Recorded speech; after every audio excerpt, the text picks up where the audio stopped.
అదే RTV app వార్తల్ని క్షణాల్లో చదివే అవకాశం ఉంటుంది. ఒక న్యూస్ పేపర్, ఒక టెలివిజన్ ఛానల్ మీ చేతుల్లో ఎప్పుడూ ఉంటాయి. ప్రస్తుతం లగచర్ల గ్రామంలో పూర్తిగా ఒక టెన్షన్ వాతావరణం నెలకొన్న నేపథ్యంలో స్వయంగా అయితే కొడంగల్ ఇన్ఛార్జిగా ఉన్నటువంటి తిరుపతి రెడ్డి ఈ గ్రామానికి రావడం జరిగింది. రైతులతో కావచ్చు, స్థానికులతో ముచ్చటిస్తున్నటువంటి పరిస్థితి. మనతో పాటు తిరుపతి రెడ్డి గారు ఉన్నారు. అన్న, చెప్పండి, ఏంటి అసలు సీఎం రేవంత్ రెడ్డి ఇలాకాలో మొత్తం టెన్షన్ వాతావరణం అనేటటువంటి ఒక ప్రచారం అయితే పెద్ద ఎత్తున నడుస్తున్నటువంటి పరిస్థితి. ఒక పక్క ప్రభుత్వం కావచ్చు, మిగతా కాంగ్రెస్ నాయకులంతా కొడంగల్ నియోజకవర్గాన్ని అభివృద్ధి చెందించేందుకే ఫార్మా కంపెనీలు తీసుకొస్తున్నామంటున్నారు. మరి రైతులు మొత్తం కూడా చాలా రోజుల నుంచి వ్యతిరేకంగా ఇదంతా ఆందోళన చేస్తున్నారు. ఏం జరుగుతుంది ఇక్కడ బీఆర్ఎస్ నాయకులు హరీష్ రావు, కేటీఆర్ కొడంగల్ నియోజకవర్గంలో టెన్షన్ క్రియేట్ చేసి, అటెన్షన్ డైవర్ట్ చేసి, మరి కొడంగల్ అల్లకల్లోలంగా ఉంది అని ఏదో చూపించడానికి వాళ్ళు విశ్వ ప్రయత్నం చేస్తున్నారు. అట్లాంటి పరిస్థితులు ఏం లేవు. మీరందరూ ఇక్కడనే ఉన్నాం. మరి ఊరోళ్ళందరూ వచ్చిండ్రు. చూడండి, మీరు అందరు ఇక్కడనే కూర్చున్నారు. అందరితోని మాట్లాడతాం, ప్రతి ఒక్కరితో ఇది చేస్తాం.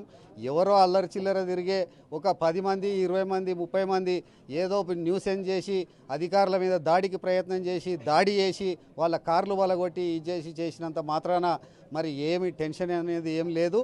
మరి నేను ఇక్కడనే ఉన్నా. ఎవరు అట్లాంటి భయాందోళనకు గురి కావద్దు. అట్లాంటి పరిస్థితులు ఇక్కడ ఏం లేవు. మొదటి నుంచి కూడా ఇక్కడ ఉన్నటువంటి స్థానికులంతా కూడా ఈ ఫార్మా కంపెనీలు మాకొద్దు అనేటటువంటి విషయంపై పూర్తిగా నిరసన వ్యక్తం చేస్తున్నారు. గతంలో కూడా ఒక కాంగ్రెస్ నాయకుడిని ఇంట్లో నిర్బంధించినటువంటి ఘటన కూడా చూసాం. ఇప్పుడు పూర్తిగా అధికారులపైనే తిరగబడ్డారు. అంటే ఎందుకు ఇక్కడ స్థానికులకు ఈ ఫార్మా కంపెనీపై ఎందుకింత భయం, ఎందుకింత ఆవేశం? అట్లాంటి భయాందోళనలకు ఇక్కడ స్థానిక మాజీ ప్రజాప్రతినిధి, టీఆర్ఎస్ నాయకులు అదే పనిగా కొన్ని యూట్యూబ్ ఛానళ్ళను పెట్టుకొని ఇల్లు తిరిగి వాళ్ళకి జీతాలు ఇచ్చి ఇల్లు తిప్పి వాళ్ళకి అట్లాంటి భయాందోళనలు క్రియేట్ చేస్తున్నారు. మరి అట్లాంటి భయాందోళన క్రియేట్ చేసిన ఫలితమే మొన్న జరిగినటువంటి ఘటన. మరి ఇట్లాంటి ఘటనలు జరగకుండా ప్రభుత్వం తప్పకుండా చర్యలు తీసుకుంటుంది. అట్లాంటి భయాందోళనలు ఏ రైతుకు కానీ, ఎవరికి కానీ, ఏ యువకునికి కానీ అవసరం లేదనే విషయాన్ని నేను పదే పదే చెప్తున్నాను. మొదటి నుంచి కూడా వీరంతా ఆందోళన చెందుతున్నారు. ఫార్మా కంపెనీలు ఇక్కడికి వస్తే ఈ ప్రాంతం అంతా కూడా కాలుష్య కారకాల కూరల్లో చిక్కుతుంది అనేటటువంటి ఒక అపోహ ఈ ప్రాంత ప్రజలందరి లోపల ఉన్న నేపథ్యంలో ప్రభుత్వం కావచ్చు, అధికారులు వీరి అపోహల్ని తొలగించడంలో పూర్తిగా విఫలమయ్యారు. ఎందుకు విఫలం కావాల్సి వచ్చింది? ఎందుకు వీరికి అర్థమయ్యే రీతిలో చెప్పలేకపోయారు? ఇక్కడి ప్రజలు అమాయకులు, అంత చదువుకున్న వాళ్ళు లేరు. వాళ్లకు కొంచెము అర్థమయ్యే రీతిలో చెప్పాలంటే ఇంకా కొంత సమయం పడుతుంది. ఇంకా పలు దఫాలుగా చర్చలు జరుగుతాయి. మరి హైదరాబాదుకు 30 కిలోమీటర్ల దూరంలోనే మరి ఇదే హరీష్ రావు, కేటీఆర్ వేల ఎకరాలు మరి బలవంతంగా రైతులను ఎక్కించుకపోయి పోలీస్ స్టేషన్లు తిప్పి కొట్టి మరి భూసేకరణ చేసిర్రు. మరి అది నిజం కాదా? మరి ఇట్లాంటి వెనుకబడ్డ ప్రాంతంలో కొన్ని ఇండస్ట్రీస్ వస్తే ఇక్కడి ప్రజలు, ఇక్కడి యువకులు, ఇక్కడ చదువుకున్న యువకులు ఎంతోమంది ఉన్నారు. వాళ్ళు తాగుడుకు బానిసై ఉద్యోగాలు లేక మరి ఈ చెడిపోతున్నారనే ఉద్దేశంతో మనకు రాక మరి 60-70 సంవత్సరాల తర్వాత ఒక అవకాశం వచ్చింది. మరి ఈ ప్రాంతాన్ని అభివృద్ధి చేసి ఈ ప్రాంత యువకులకు ఉపాధి కల్పన చేయాలనే ఉద్దేశంతో మన రేవంత్ రెడ్డి, మన ముఖ్యమంత్రి గారు మరి ఏదైతే కృషి చేస్తున్నారో ఆ కృషిని అభినందించాల్సింది పోయి మరి ఇక్కడ నానా రకాలుగా ఇబ్బందులు పెట్టాలనే పరిస్థితులు తెస్తున్నారు. అట్లాంటివి ఎట్టి పరిస్థితుల్లో మేము సాగనీయం. ఈ ప్రాంతం అంతా అభివృద్ధి వైపు తీసుకుపోవాలనే పనిచేస్తాం. మొన్న ఇష్యూ అయిన తర్వాత పూర్తిగా ఆ మరుసటి రోజు రాత్రి అర్ధరాత్రి వేళ ఒక్కటేసారి వందల సంఖ్యలో పోలీసులు వచ్చి అమాయకమైనటువంటి వ్యక్తుల్ని కూడా ఈడ్చుకెళ్లారు. అమాయకులపై కూడా పోలీసు కేసులు పెట్టారు. ఈ గొడవతో ఎటువంటి సంబంధం లేనిపై వారిపై కూడా కేసులు నమోదు చేశారని స్థానికులు అంటున్నారు. స్థానికులు ఎవరు అనడం లేదు. ఆ విధంగా టీఆర్ఎస్ నాయకులు గగ్గోలు పెడుతున్నారు. భయానక వాతావరణం తయారు చేస్తున్నారు. ఈ విధంగా చేస్తున్నారని మీరు ఒక్కరు చూడండి. మీరు ఏ ఒక్కరి మీద 55 మందిని తీసుకపోతే 40 మందిని వాపసు పంపించారు. ఎందుకంటే వాళ్ళకు పాత్ర లేదు కాబట్టి. 15-20 మంది ఎవరైతే ఉన్నారో ఆ 15-20 మందిని మరి వాళ్ళను చట్టపరంగా చర్యలు తీసుకోవడానికి వాళ్ళను కేసులు కట్టి వాళ్ళను ఆపుకొని మిగతా అమాయకులైనటువంటి ప్రతి ఒక్కరిని విడిచిపెట్టడం జరిగింది. పోలీసులు అదుపులోకి తీసుకున్నటువంటి వ్యక్తులందరిపై కూడా లాఠీ చార్జ్ చేశారు, కొట్టారు. వారందరూ నడవలేని పరిస్థితుల్లో ఉన్నారు. వారికి ఖచ్చితంగా ప్రభుత్వ డాక్టర్లతో కాకుండా వారందరికీ మెడికల్ సర్టిఫికెట్లు కూడా తీసుకోవాలంటూ కూడా కేటీఆర్ డిమాండ్ చేస్తున్నారు. కేటీఆర్ ఆయన అధికారంలో ఉన్న 10 సంవత్సరాలలో ఆయన ఏమేం చేసిండో మొత్తం అవన్నీ మరి ఇవాళ రేవంత్ రెడ్డి ప్రభుత్వం అదే చేస్తుందని ఆయన అపోహపడుతున్నాడు. అపోహ తప్ప ఏమీ లేదు. ఎవరిని కొట్టలేదు, ఎవరిని చేసిన. ఇప్పుడు నేను ఈడ లగచెర్ల ఊర్లో నడి గ్రామంలో నేను ఒక్క మనిషిని వచ్చి నన్ను ఈ విధంగా కొట్టిరని చెప్పి మీ సమక్షంలో ఒక్క మనిషిని చూపెట్టమని చెప్పండి. మరి మనం ఏ విధమైన సహాయం కావాలనో, ఏ విధమైన చర్యలు కావాలనో దాని ప్రకారం ఆలోచన చేద్దాం. కానీ అట్లాంటిది ఎక్కడ కూడా జరగలేదు. ఆయన గగ్గోలు పెడుతున్నాడు. రేవంత్ రెడ్డి ప్రభుత్వంలో అభివృద్ధి జరగవద్దు, శాంతి భద్రతలు ఉండొద్దు అని హరీష్ రావు, కేటీఆర్ ధ్వంసరచన చేస్తున్నారు. ఆ ధ్వంసరచన ఎక్కువ రోజులు సాగదు. ప్రజలు తెలుసుకుంటారు. ప్రజలు తెలుసుకొని వాళ్ళకి తగిన శాస్తి చెప్తారు. ప్రజలు తిరుగుబాటు చేస్తే ఇదంతా కూడా బీఆర్ఎస్కు ఆపాదిస్తున్నారు. అందులో భాగంగానే మాజీ ఎమ్మెల్యేగా ఉన్నటువంటి పట్నం నరేందర్ రెడ్డి పేరును కూడా అక్రమంగా చేర్చారు. పట్నం నరేందర్ రెడ్డిని కూడా అక్రమ అరెస్ట్ చేశారు. ఈ గొడవతో నరేందర్ రెడ్డికి ఎటువంటి సంబంధం లేదు. ఇక్కడ ఎవరైతే రైతులు, స్థానికులు ఆందోళన చేస్తున్నారో వారికి మద్దతు తెలిపినంత మాత్రాన అక్రమ కేసులు బీఆర్ఎస్ నాయకులపై పెడుతున్నారని బీఆర్ఎస్ నాయకులు మండిపడుతున్నారు. మీరు ఒకసారి ఇంతకుముందు నరేందర్ రెడ్డి గారు వచ్చి ఈ ప్రాంతంలో తిరిగిన వీడియో క్లిప్పింగ్లు ఎక్కడైనా చూడండి. ఆ వీడియో క్లిప్పింగ్లలో ఆయన ఈ ప్రజలకి ఏం నీతి నేర్పిండి అనేది మీకు తెలుస్తుంది. ఆయన ఎక్కడ చూసినా కొట్టండి, చంపండి, నరకండి అనే మాట తప్ప రెండో మాట చెప్పలేదు. ఇక్కడ ప్రాంతం అభివృద్ధి చెందాలంటే తన వంతు ఆయన కూడా సహకరించాలి.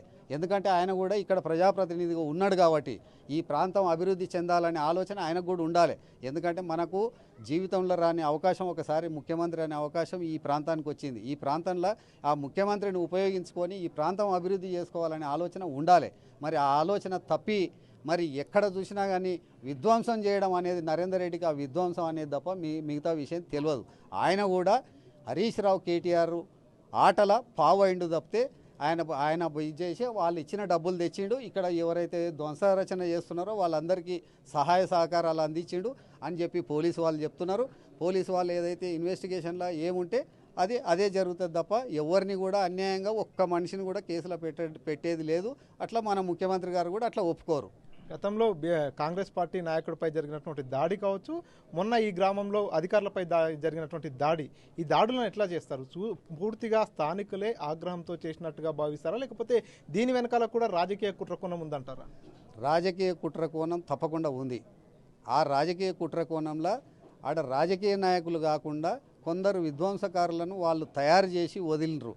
ఆ వారిని వేరు చేసి మరి రైతులతోని సంప్రదించి రైతులకు కావాల్సిన సదుపాయాలు తయారు చేసి వాళ్ళతోని తప్పకుండా భూసేకరణ జరుగుతుంది, అభివృద్ధి కూడా జరుగుతుంది. ప్రతి ఒక్కరిని ఒప్పిస్తాం కూడా. సో ఇప్పటి వరకు జరిగినటువంటి ఇష్యూస్ అన్నింటిలో కూడా చూసుకున్నట్టయితే స్థానికులంతా కూడా కొంత ఆందోళన ఉన్నారు. కొంతమందికి క్లారిటీ ఉన్నప్పటికీ మరికొంతమంది భయపడుతున్నటువంటి పరిస్థితి కూడా ఎందుకు ఉంది? ఎందుకంటే మొన్న గొడవ కావచ్చు, పోలీసుల అరెస్టులు కావచ్చు, వీటన్నిటి మధ్యలో ఏం జరుగుతుందో అనేటటువంటి ఒక కన్ఫ్యూజన్ మధ్యలో ఉన్నటువంటి లగచెర్ల కావచ్చు, ఈ దుద్యాల మండల కేంద్రంలో ఉన్నటువంటి హకీంపేట కావచ్చు, ఈ ఫార్మా కంపెనీ ఏర్పాటుకు స్థల సేకరణ చేసినటువంటి మిగతా గ్రామ ప్రజలకు మీరేం చెప్తారు? ఇక్కడి ప్రాంత ప్రజలు పోలేపల్లి కావచ్చు, హకీంపేట కావచ్చు, లగచెర్ల కావచ్చు, దుద్యాల కావచ్చు, ఈ కంపెనీల కోసం పారిశ్రామిక వాడ కోసం ఏదైతే భూసేకరణ జరుగుతుందో ఆ రైతులు కానీ ఈ ప్రాంత ప్రజలు కానీ ఎవ్వరు కూడా భయాందోళనలకు గురి కావాల్సిన అవసరం లేదు. ప్రతి ఒక్కరికి నేను అండగా ఉంటాను. నేను ఏ రాత్రి పిలిచినా కానీ నేను 15 సంవత్సరాల నుంచి ఈ కొడంగల్ నియోజకవర్గంలో ఏ కార్యకర్త కానీ ఎవరికి కానీ ఏ ఇబ్బంది వచ్చినా, ఏ అర్ధరాత్రి అయినా వచ్చినా తిరిగినా చూసుకున్నాను. నేను ఇప్పుడు కూడా ఎవరికి ఏ అనుమానం వచ్చినా నాకు ఫోన్ చేయొచ్చు, నన్ను కలవచ్చు. నన్ను కలిసి చేస్తే నేను కూడా ముఖ్యమంత్రి గారి దగ్గరికి తీసుకుపోయి వాళ్ళకి ఏవైతే డౌట్లు ఉన్నాయో ఆ డౌట్లని ముఖ్యమంత్రి గారితో కూడా చెప్పించి, కలెక్టర్ గారు ఉంటారు, అది మిగతా ఉన్నతాధికారులు అందరూ ఉంటారు, వాళ్ళందరి సమక్షంలోనే అందరినీ ఒప్పించి మెప్పించి ఈ ప్రాంతాన్ని అభివృద్ధి చేసే విధంగా మేము తగు చర్యలు తీసుకుంటాం. కొడంగల్లో ఫార్మా కంపెనీ ఏర్పాటు అనేటటువంటి అంశం రాష్ట్ర వ్యాప్తంగా సంచలనంగా మారింది. రకరకాల ప్రచారం కూడా జరుగుతున్న నేపథ్యంలో ఇప్పుడు రైతులను ఒప్పించి ఫార్మా కంపెనీని స్టార్ట్ చేసే ప్రయత్నం చేస్తారా, లేకపోతే మరొకసారి రైతుల ప్రజాభిప్రాయ సేకరణ తీసుకునే ప్రయత్నం ఏమైనా చేస్తారా? మిత్రులారా, మీరు కూడా పదే ఫార్మా కంపెనీ ఒకటే కాదు, దీంట్లో రకరకాల ఇండస్ట్రీలు వస్తాయి. దాంట్లో ఇండస్ట్రియల్ హబ్లో ఎవరికి ఏ ఇండస్ట్రీ పెట్టుకోవాలనుకుంటే ఆ ఇండస్ట్రీ కోసం భూ కేటాయింపులు జరుగుతాయి. వాళ్ళు ఇండస్ట్రీలు పెట్టి చేసి ఇక్కడి యువకులకు అందరికీ ప్రాధాన్యత ఇచ్చి ఇక్కడి వారికి అందరికీ ఉద్యోగాలు ఇచ్చి వారి ఉద్యోగాలతోనే ఇక్కడి కుటుంబాలు మంచిగా ఉండాలనే ఉద్దేశంతోనే ఈ ఇండస్ట్రీల కోసం భూసేకరణ జరుగుతుంది. కానీ ఇక్కడ ఉన్నటువంటి ప్రజలందరూ కూడా అదే అపోహలో ఉన్నారు. ఇందాక నేను అడిగిన ప్రశ్నకు సంబంధించి ఇక్కడ వచ్చేవన్నీ కూడా కేవలం ఫార్మా కంపెనీలు. ఆ కంపెనీలు వచ్చినట్టయితే భూగర్భ జలాలన్నీ కూడా కలుషితమైపోతాయి. ఈ ప్రాంతం అంతా కూడా కాలుష్య కరకల కూరల్లో చిక్కుతుంది అనేదే పూర్తిగా ఇక్కడ ఉన్నటువంటి స్థానికులంతా అపోహల్లో ఉన్నటువంటి పరిస్థితి. ఆ అపోహల్ని ఎట్లా తొలగిస్తారో ఎట్లా ముందుకు వెళ్తారు? అపోహని మీరే అంటున్నారు. అపోహలు ఉన్న వాళ్ళందరికీ మేము వాళ్లకు సర్ది చెప్తాము. ఇక్కడ వచ్చేటివన్నీ ఫార్మా కంపెనీలే కావు. రకరకాల ఇండస్ట్రీలు వస్తాయి. సెల్ ఫోన్ తయారు చేసే ఇండస్ట్రీలు వస్తాయి, బ్యాటరీలు తయారు చేసే ఇండస్ట్రీలు వస్తాయి. రకరకాల ఇండస్ట్రీల వాళ్ళు ముఖ్యమంత్రి గారిని కలుస్తున్నారు, వాళ్ళు అభ్యర్థిస్తున్నారు. మరి ఫార్మా కంపెనీల కోసమే మరి అక్వైర్ చేసిన మరి వేల ఎకరాల భూములల్లో మరి అక్కడ వచ్చే ఇండస్ట్రీలతోని మరి భూగర్భ జలాలు పాడుగావా? మరి కేటీఆర్కి అది కనిపిస్తలేదా? మరి హరీష్ రావుకి అది కనిపిస్తలేదా? మరి అక్కడేం చేయాలి వాళ్ళను? అక్కడ వాళ్ళని ఏమైనా ఉరిదీయాలనా? మరి బలవంతంగా భూసేకరణ చేసిరు కదా ఇబ్రహీంపట్నం నియోజకవర్గంలో. వందలాది ఊర్లల్లో ఎంత అత్యంతమైన ఖరీదైన భూములను కూడా గుంజుకున్నారు కదా. మరి వాళ్ళు ఏ విధంగా చేసిండ్రు? మేము అట్లా మరి ఆ విధంగా మేము చేయదలుచుకోలేదు. అందరినీ ఒప్పించి, అందరికీ ఉద్యోగ భద్రత కల్పించి, అందరికీ తగిన ధరలు ఇప్పించి భూసేకరణ జరుగుతుంది, ఉపాధి కల్పన కూడా జరుగుతుంది. సో మొత్తానికి ఏదైతే పూర్తిగా ఇక్కడ జరుగుతున్నది ఫార్మా కంపెనీల ఏర్పాటు అనేటటువంటి అపోహ ప్రజల్లో ఉంది. ఇక్కడ ఆందోళన చేస్తున్న వారు కూడా కేవలం స్థానికులు కాదు, కొంతమందిని బీఆర్ఎస్ పార్టీ వారు ఉసగొల్పి ఇదంతా చేస్తున్నటువంటి పరిస్థితి. కాబట్టి ఖచ్చితంగా రాబోయే రోజుల్లో దానిపై ప్రజలకు ఇప్పటికే క్లారిటీ ఉంది. పూర్తి స్థాయిలో ఇక్కడ కంపెనీల ఏర్పాటు జరుగుతుంది. ఫార్మా కంపెనీలతో పాటు మిగతా అన్ని రకాల కంపెనీలు ఇక్కడికి వస్తాయి. ముఖ్యమంత్రి రేవంత్ రెడ్డి ఈ ప్రాంతానికి ఎమ్మెల్యేగా ఉన్న నేపథ్యంలో ఈ ప్రాంత అభివృద్ధి కోసమే ఇదంతా జరుగుతుంది. కాబట్టి ప్రజలు ఎవరు కూడా అపోహల బారిన పడవద్దంటూ తిరుపతి రెడ్డి తెలియజేస్తున్నటువంటి పరిస్థితి. కెమెరాపర్సన్ నరసింహరెడ్డితో మణికంఠ, RTV, లగచర్ల నుంచి.